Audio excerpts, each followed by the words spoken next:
scared for reals. I'm Chris O'Neill. I'm Adam Perry. November 21st, 1931, a legend was born, right, Adam? Not only a legend was born, Chris, but 92 years ago today, we got the birth of the American horror genre with the release of Frankenstein by Universal Pictures in 1931. We've said it in the first couple episodes. It's going to probably be a theme throughout our show.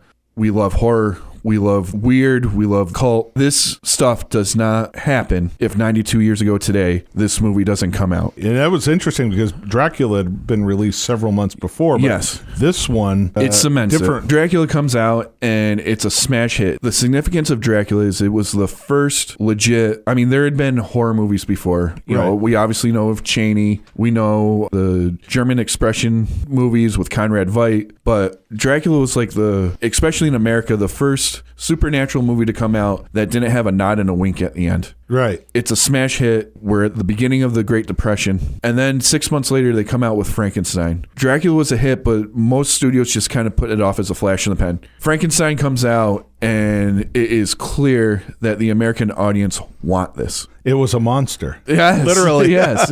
But before we're going to delve deep into the 1931 James Whale Frankenstein, but it all goes back to 1818. That's when Mary Shelley actually wrote the book. And then, I don't know, for some reason, they did an 1831 edition. Now, the difference, I guess, I'm just summarizing it here. 1818, the edition focuses on Victor's rejection. It wasn't Baron Von in the original Frankenstein. It was Victor, his rejection of the creature and lack of responsibility, while the 1831 version focuses on the initial inspiration to create the creature as a pivotal moment. But, I mean, just the fact he rejected the creature, his own creation. Sure.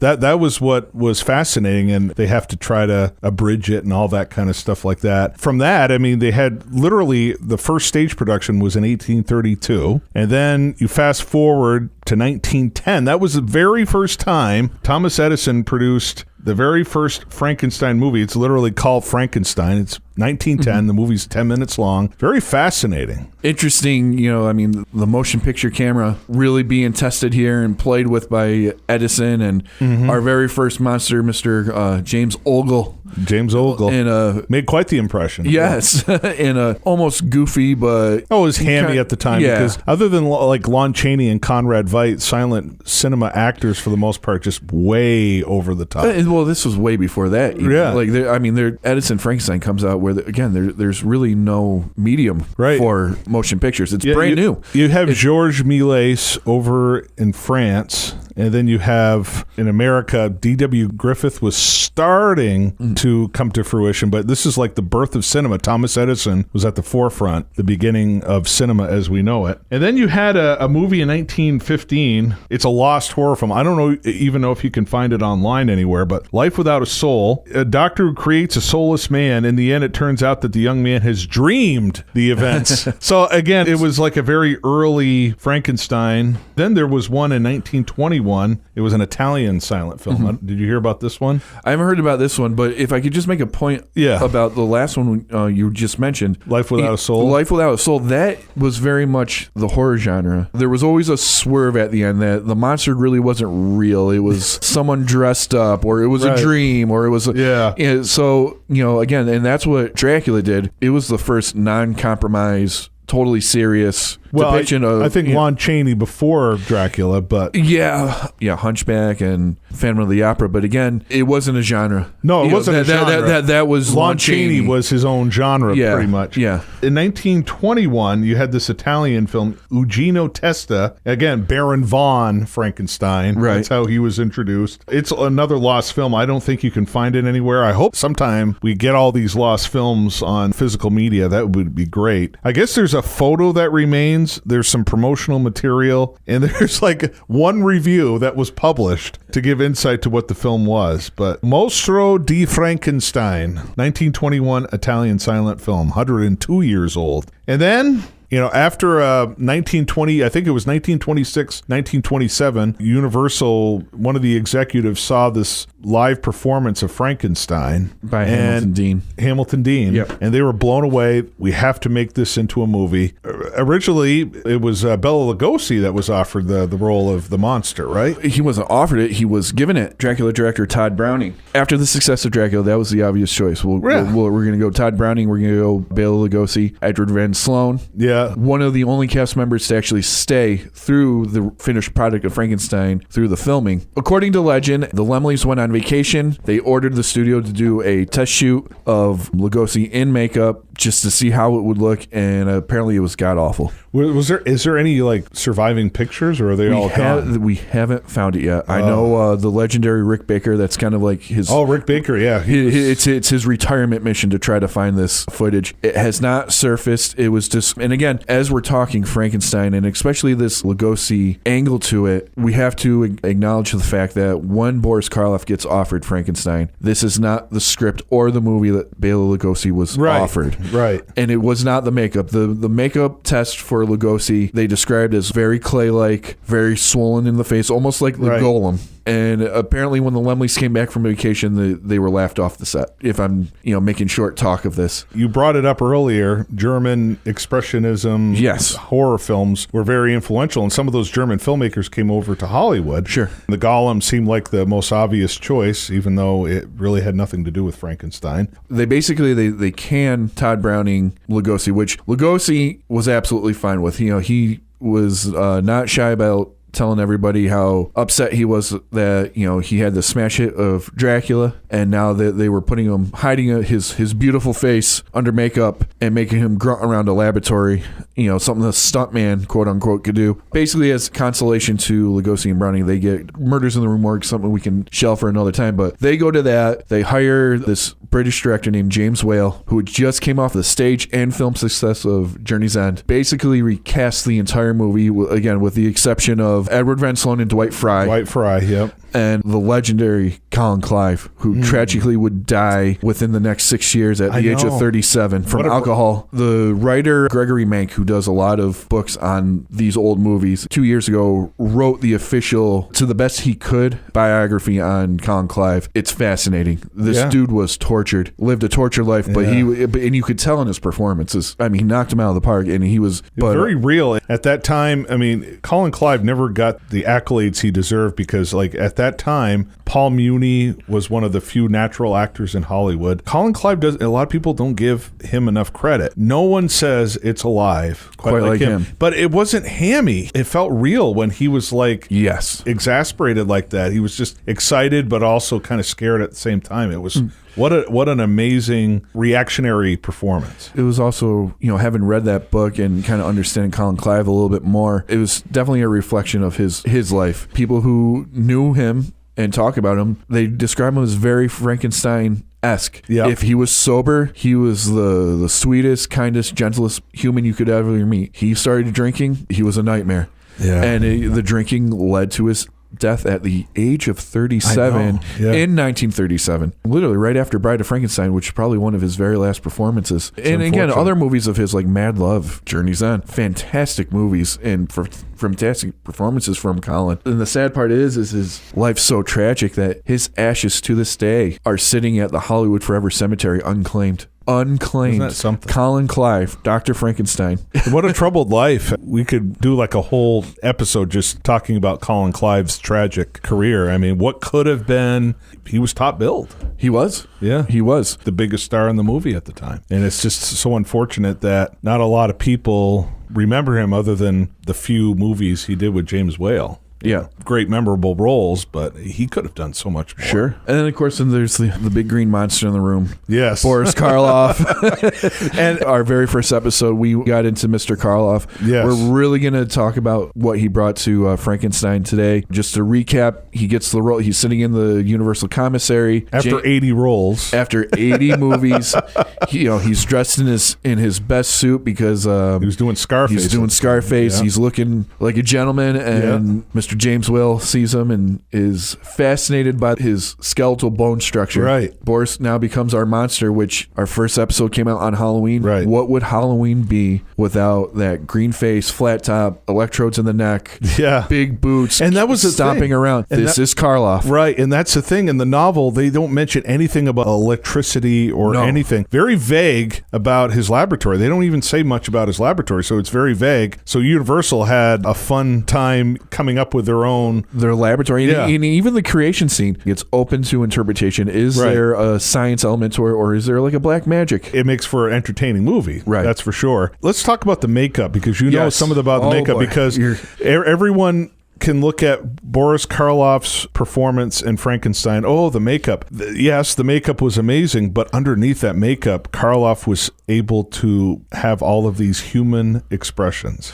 Yeah, let's talk about the makeup first. So, yes, buckle up. Guys, I can write a book about this stuff. This has been Yes. my passion since I was 6 years old. The makeup, again, reiterating, this was not the makeup given to Bela Lugosi. So makeup artist Jack Pierce comes in, and between the Karloff, Wales, and Pierce, they developed this concept, the flat head, because none of us have a flat head, but No. the logic was, Dr. Frankenstein's not a real surgeon. He No. just go the quick way and just lop it off. So that's Right. kind of where they went with it. You talk about Karloff's facial expressions. Yes. The reason why it's there is because most of the makeup is Karloff's face. Yes, exactly. Remember 1931, we don't have foam latex. We No. don't have silicone latex. No. We don't have the rubber prosthetic pieces are very primitive back in the day, if any. So this makeup was made out of cotton, collodion, spirit gum, and grease paint, and mortician's wax. Which couldn't have been good for the skin. Where the electrodes were in his neck had permanent scars on his Yeah. neck. So And permanent back problems Yeah. because of the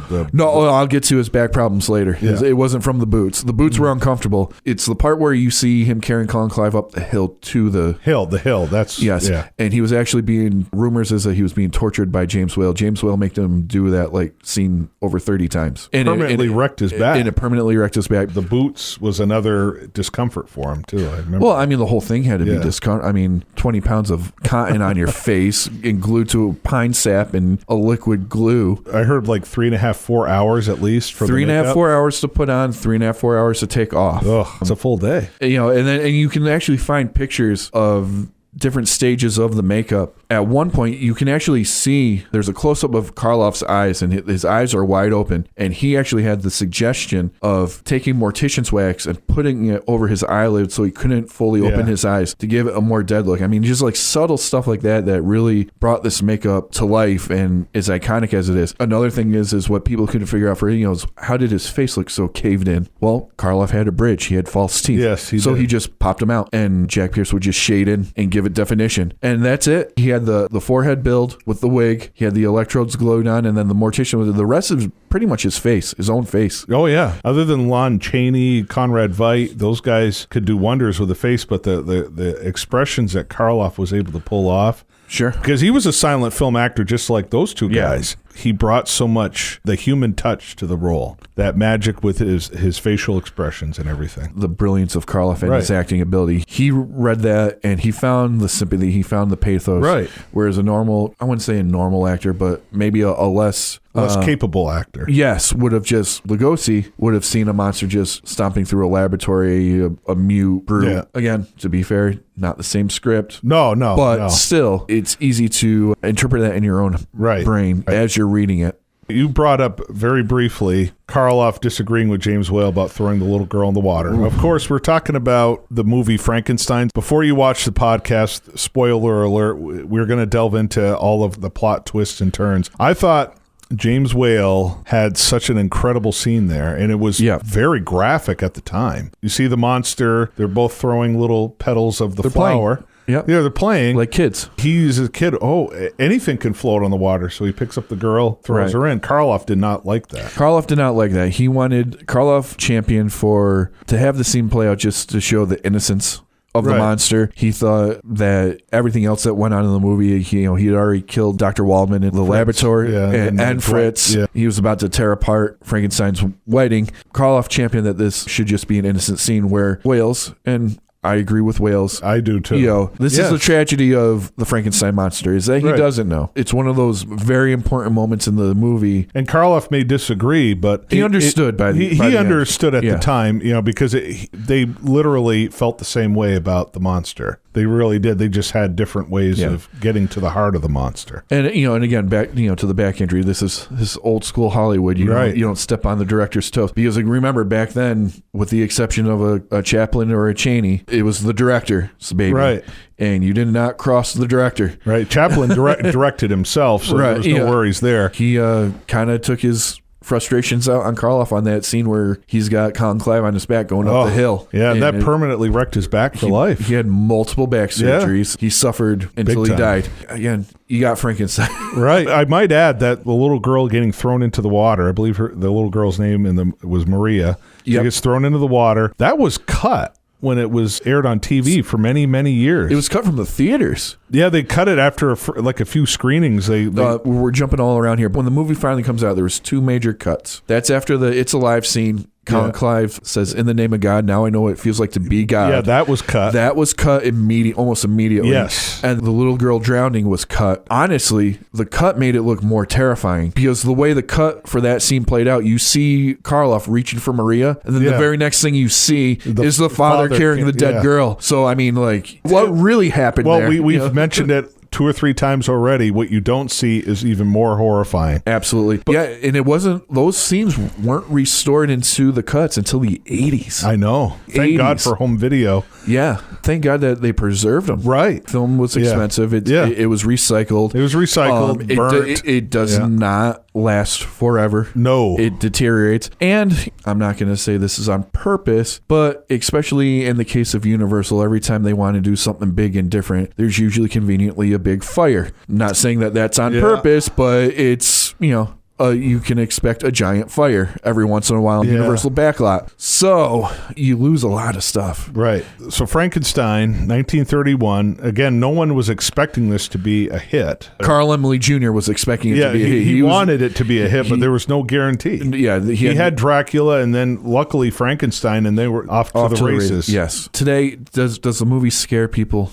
No. Does the Frankenstein monster really scare people? But it leaves an impression. Say your son were to watch Frankenstein. Which he has. It leaves an impression. To me, it's not meant to like horrify. It just leaves an impression. All of the scenes, the way they were scripted, the way they were filmed, the way they were performed by Karloff, Colin Clive, they leave an impression. But the point I was getting, imagine being in 1931 and seeing this for the first time. Yeah. The first shots of the Frankenstein monster we see is a 3-cut close-up zooming in on the monster's face. Right. And Imagine seeing that on the big screen. That's crazy. It's incredible. Was this Universal's promotion department, or was there really a need to have an ambulance outside of the movie theater, which they did for stay-at-home wives out on a date night with their husband who couldn't handle the sight of seeing Karloff? No one had seen anything like that before. No one had seen anything like that. Because it was like, okay, Lon Chaney frightened, pulling the mask off the Phantom, but this was sound. This was a sound film. There were some pretty intense scenes. Again, throwing the girl into the water, a guy thinking he was God. Those were just unthinkable things at the time. And when Dr. Wallman gets the monster with the sedative, the close-up of the syringe going into his back,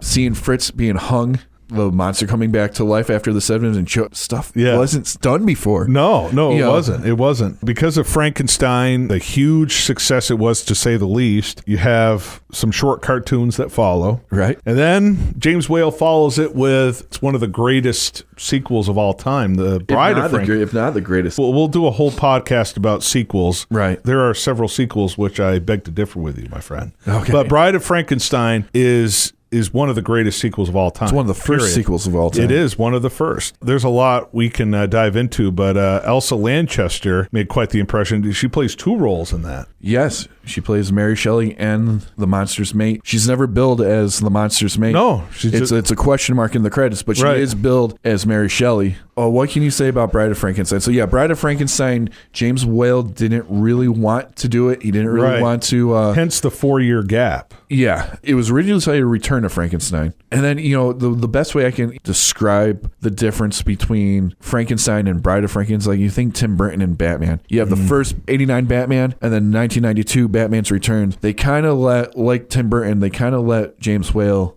really be James Whale Right. for Bride of Frankenstein. Like Tim Burton was able to kind of go all Tim Burton Right. on Batman Returns. Again, one of the very first sequels ever made in Hollywood, and a lot of people argue that it is better than the original.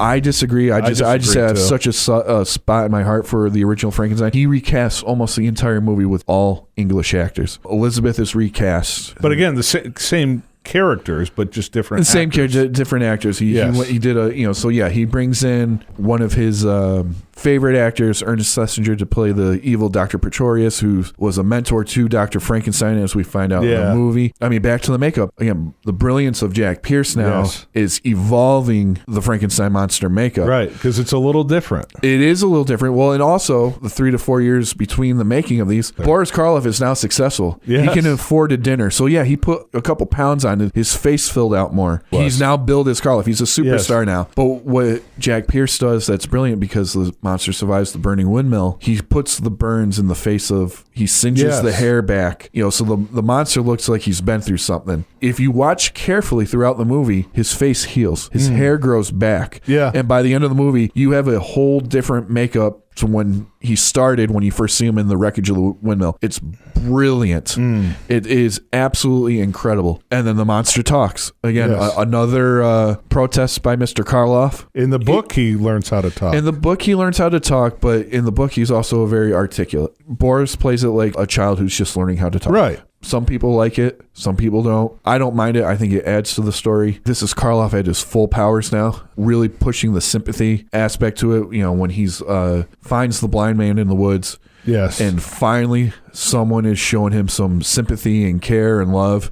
Right. And, seeing the tears in the monster's eyes as, finally someone's not trying to kill him. He doesn't know that kind of emotion. He doesn't. This is where Karloff shines, finding sympathy in the evil. This is 1935, 2 years before we lose Colin Clive. Another performance where he's just conflicted. He doesn't want to go back to this world of creating monsters, but he's strong-armed into doing it. We have Dwight Fry, even though he a little cameo, makes a cameo as another stooge, which is cool. What do you think about Dr. Pretorius, Ernest Schlesinger? Since we're living in the 21st century now, there's this whole homoeroticism thing with his character. He's a queer-looking fellow. I don't see any homoerotic tendencies. But there was definitely subtext. Let's not beat around the bush. James Whale, he was gay, and he was openly gay, which was very rare in 1931. And there is an aura, I would argue, that was intentional, but again, it's not anything that you need to be aware of that drives the plot. It's just there, because you can say the same thing about Colin Clive. I don't believe he was gay, but there was a homoeroticism to Colin Clive, very much so. Even back to the first movie.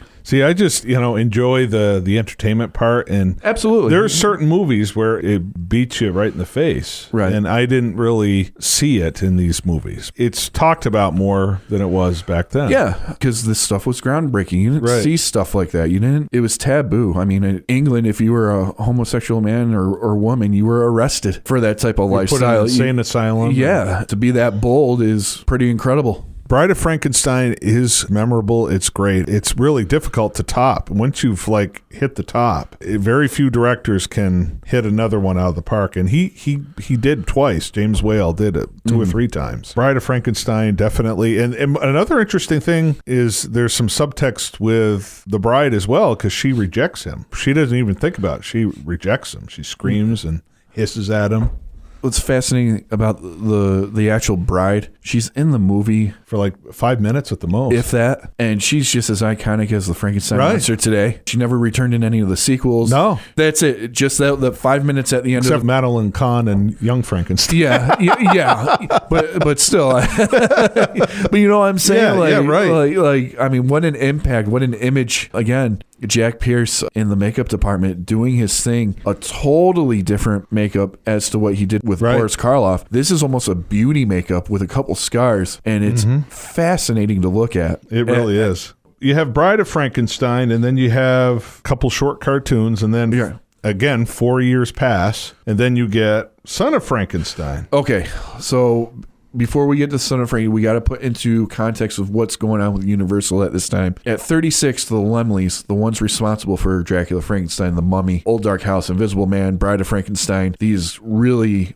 awesome gothic horror. Successful They're movies. very successful. These guys lose Universal Studios. They make some bad financial decisions. There's so much written on it. I won't waste time now talking about it, but they lose Universal Studios. The new owners, now Universal International, they're not big on horror movies. So Universal kind of steps away from the horror genre a little bit until they start losing money again.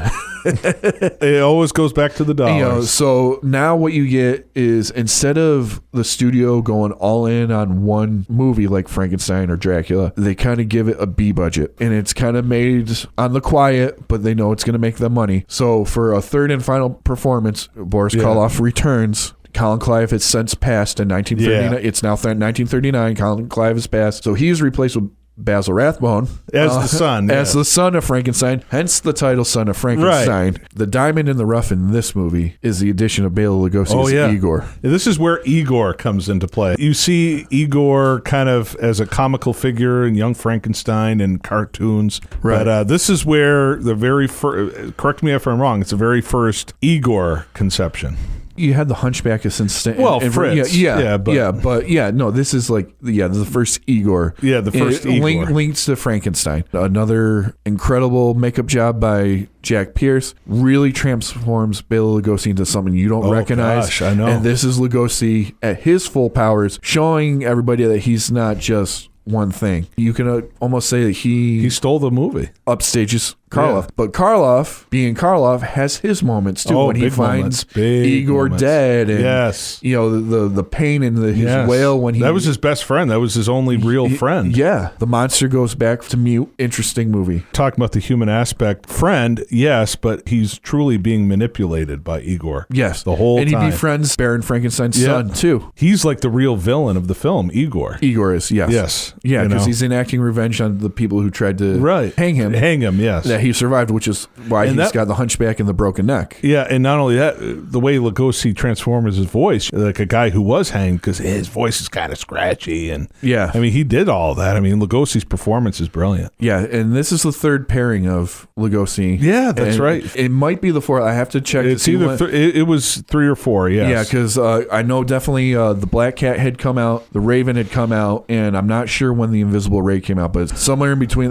that's when we get Son of Frankenstein. This is Karloff's final film performance of Frankenstein, because he saw the writing on the wall that the monster, because it was such a B production, they weren't putting the care into the scripts, and he saw the writing on the wall that the monster was going to basically become a prop. There's a lot of bad dialogue in Son of Frankenstein. Yeah, I mean, it's still... thankfully Karloff didn't have to say it. Yeah, I know. I mean, Lugosi had to say some of but the way Lugosi rose above the material. But I love Basil Rathbone, but this was not one of his most memorable roles, that's for sure. Well, for me it is, just because I'm such a big fan. But I understand that. I mean, you got to think about Basil Rathbone had been Sherlock Holmes at this time, the Sheriff of Nottingham. Yep. Literally a year before, and that Basil Rathbone is another actor you could kind of say. Claude Rains and Basil Rathbone are very similar actors, is where they could bounce any genre and be very successful. And Basil Rathbone, actually, it was a rare role he was kind of the hero.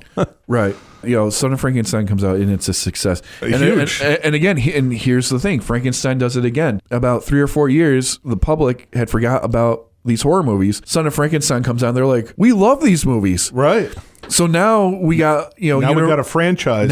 So now we got a whole new life into these monsters. And what do we end up getting next? We get the Wolfman. All the monsters are coming back for new sequels. Like the Ghost of Frankenstein would follow. Yes. 3 years later. And then you have Frankenstein meets the Wolfman. What you have here, decades before Marvel even thought of a franchise, you have the very first American franchise here. A multiverse. That's what I mean. Franchise. This is a franchise of different characters, different universes, just like what Marvel does now. Yeah. Rewind back to the 30s, 40s, and 50s. Universal had their own franchise. Yeah. Their own multiverse franchise. Just trying to keep with at least the Universal timeline here. So Ghost of Frankenstein comes out. This is the first movie we see without Boris Karloff. Yeah, first. It is Lon Chaney Jr. fresh off of Wolfman. Did the Wolfman come out? Yeah, the Wolfman came out in 41. Ghost of Frankenstein came out in 42. All right. You got Ralph Bellamy in there too. Yes. Yeah. So trading places, Ralph Bellamy. I might add. So we got this new guy in Lon Chaney Jr. who's fresh off Wolfman. Yeah. We got the part of Wolfman after playing Lenny of Mice and Men. Right. That was his breakthrough. His real name is Creighton Chaney. Yeah. His father did not want him to go into movies at all, to actually forbade him. Lon Chaney Jr. didn't start acting until after his father's death in 1931. So taking the mantle of his father, because now, as far as the makeup goes, we go back to the traditional Frankenstein look. Right. They get rid of the fuzzy chest piece they had on Karloff from the third movie. He looks basically just like he did in the first movie. Like Karloff saw, this is kind of where you first starting to see the stereotypes of the Frankenstein monster, where the outstretched arms, the long, because if you haven't seen Ghost of Frankenstein, the monster's supposed to be blind in this movie. There is some powerful moments in this movie with Lon Chaney and the little girl, but then it goes total camp at the end when Igor, again played by Bela Lugosi, swaps brains with the monster, and he has a dialogue at the end, and it's just silly. It's an ultimate B movie. These movies are becoming. Then we get Frankenstein meets the Wolfman. Yeah, we're Bela Lugosi this time. All right, so and I'm going to tell you what really pisses me off about this movie. All right. And I love my Frankenstein. Yeah, I know you do. But I also love the Wolfman. And you watch the first half hour of this movie.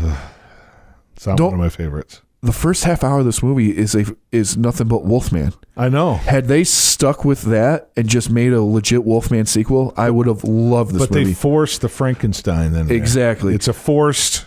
and again, that's what I'm saying.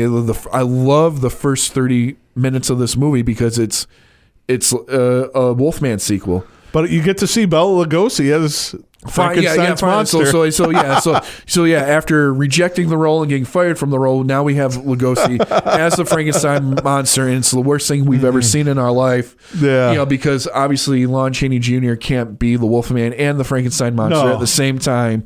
He would rather be the Wolfman because that's his own character. And obviously, no one can do the Wolfman. No one can do the Wolfman. There's only been one person to try, and it's Benicio del Toro.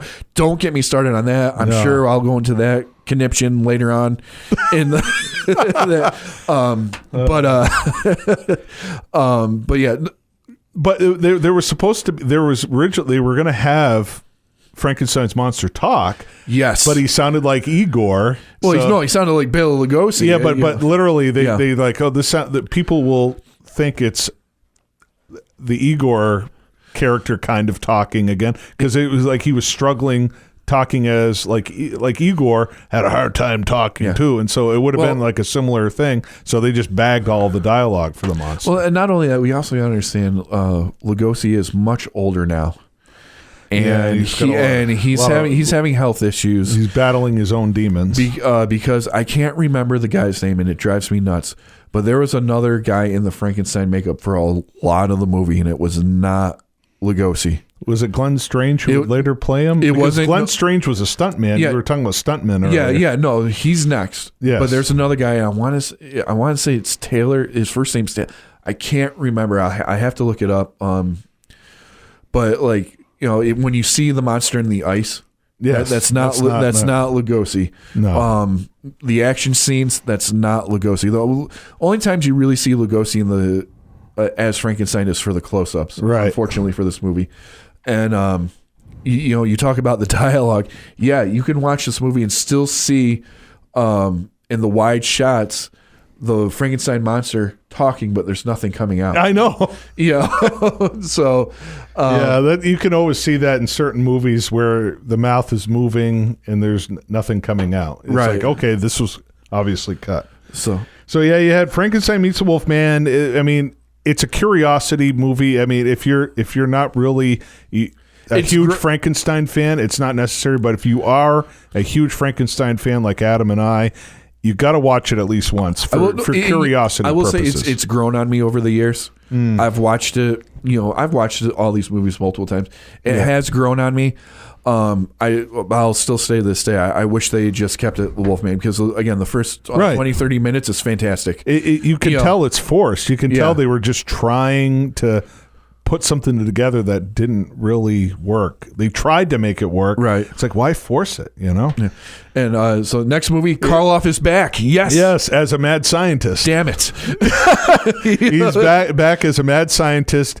It kind of picks up. It really does pick up where Frankenstein meets the Wolfman. Yes. Leaves off because he wants to continue and better what Frankenstein did. He was kind of like he idolized Frankenstein, so Right. he wanted to try to do it better, and he makes all these promises he can't keep. He manipulates, basically. Yeah. He's the bad guy. He's the ultimate bad guy in the movie. Right. Because it's like Lon Chaney Jr. returns as the Wolfman, and he doesn't really want to. He wants to stop being the Wolfman. He wants to die. He goes, I can change you. I can change you back. And there's another hunchback assistant. And he promises him again. It turns out to be a disaster. But Glenn Strange, a stuntman. Yep. We were talking before about any stuntman could play this part. Well, now it's happened. Now you got Glenn Strange, probably best known on TV purposes in Gunsmoke.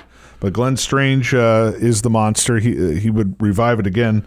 Two more times, yeah. But, actually, the few years after, House of Dracula, and then Abbott and Costello meet Frankenstein. Yeah, and again, to what the point you were making earlier, boys and girls, the Avengers weren't the first movie to bring these multiple characters from different movies into one.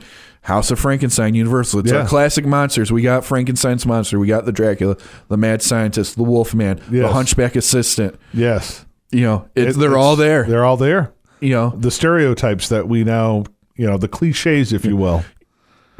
But yeah, it was. I mean, then House of Dracula had John Carradine. John Carradine briefly played Dracula in House of Frankenstein. Yeah. So he comes back in House of Dracula. House of Dracula. The monster, the Frankenstein monster, is in it. Yeah, it's a very brief. Right. So you almost can't even count him, but he is in there at the end. Destroying a laboratory like the Frankenstein monster does. But then, to wrap up the Universal timeline, we get the greatest of all time. Abbott and Costello meet Frankenstein. And you think it's going to be a comedy, but it's actually pretty good. Well, again, this is the form of the horror comedy now is invented. Again, this is it was the first major horror comedy, first major one. The brilliance of Bud Abbott and Lou Costello meet Frankenstein is you had the monsters playing it seriously, and then you had the addition of Abbott and Costello, which is why movies like Ghostbusters to this day, Shaun of the Dead are so good and so iconic.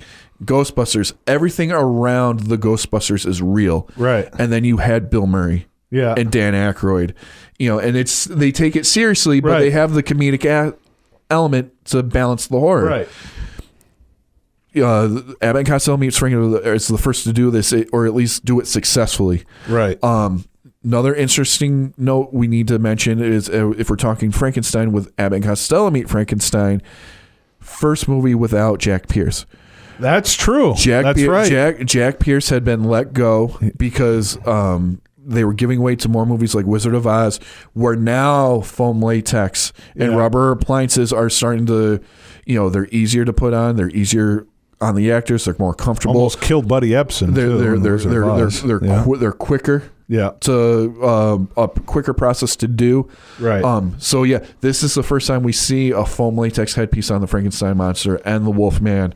Nothing made from scratch. No. By the work of Bud Westmore. Yeah, but and who's also a genius. In his own right. Yeah. So that's the universal history of Frankenstein. Chris is obviously there's been 100. What else is worth mentioning in this Frankenstein? I really want to touch on it because it would be almost a decade later when the Hammer Horror Studios, which they weren't known for horror at the time, but they wanted to take a stab at it, and of course they had the whole Warner Brothers. Warner Brothers was going to help distribute the movie. So they resurrect Frankenstein and the Curse of Frankenstein in living color. This was what you can blame this movie for being the first gory horror gothic film, because never before had anyone seen blood splattering from the eye. It's very violent. And then, kind of interesting, Boris Karloff got his start, his boost, if you will, from playing Frankenstein's monster. Christopher Lee had been in movies 10 years, just playing little bit parts. Hamlet, Oscar-winning Hamlet. Yeah. You get to see him and Peter Cushing both in little, like just standing around performances. But both Peter Cushing was actually a TV actor at the time, and they call it, they said he was resting, meaning he was out of work, basically. So he gets a call, he gets to be Baron Frankenstein, and then you have Christopher Lee, and both of them making star performances. They broke out and became superstars after this. But yeah, he was Frankenstein's monster. And the interesting thing is there's really nothing other than name. There's nothing connecting it to the novel. No, nope. There's nothing connecting it to Universal, because they would have been sued for the rights. They would have been sued and screwed. Yes, which is why the monster looks totally different. The monster looks totally different. Frankenstein's ideas and objectives were completely different. Oh yeah. He was a real true scientist. Baron von Frankenstein. He was a true scientist. He was looking to make better life, and he didn't reject the creature in this one. The Curse of Frankenstein, he doesn't reject. He wants to better, the creature. And he becomes obsessed, just like Colin Clive did. Yeah. But his means to the end were completely different. When Frankenstein's monster starts killing people, he still doesn't reject it. Only when it attacks the woman he loves. Right. And of course there's the cousin. It was his cousin that he falls in love with and is preordained to marry. Again, other than the name, there's nothing that connects it to the book or the Universal Monster series. So now you have another franchise of Frankenstein movies, because there would be, I'm looking here, you have The Revenge of Frankenstein, then you have The Evil of Frankenstein. There was several Hammer films. And you want to talk about B movies. Again, Christopher Lee only played the monster once, though, where Karloff played the monster 3 times. Christopher Lee only did it once. Yes. He only did it once, and it was the best out of all of them, because, to be honest, I've only seen the follow-up, and it was okay, but it just you can't top that first Hammer horror Frankenstein. But Peter Cushing, he's in all of them. Yeah, Peter Cushing is Baron Frankenstein in all of them, and it's like, he doesn't die. It's almost like he's the villain in these movies. He is the villain. He's the true mastermind. He's the one that does all the manipulating, and he's the one that does all the evil, but yet he doesn't die. Right. As far as I know, I haven't seen Frankenstein Must Be Destroyed. I started watching that. To be honest, I just couldn't get into it. Yeah. But I mean, Hammer should be held in to me, almost about the same as Universal in the impact and influence of the Frankenstein legacy. Right. Because they had several sequels, just as many as Universal did. And there's a few others I just want to touch on. I know we've been going at it for a while here, but in Italy, they took the Hammer aspect, the Gothic horror aspect, and they put their own, sadism, eroticism to it with Lady Frankenstein. Did you ever watch that one? Yeah, Yeah, and with Joseph Cotton.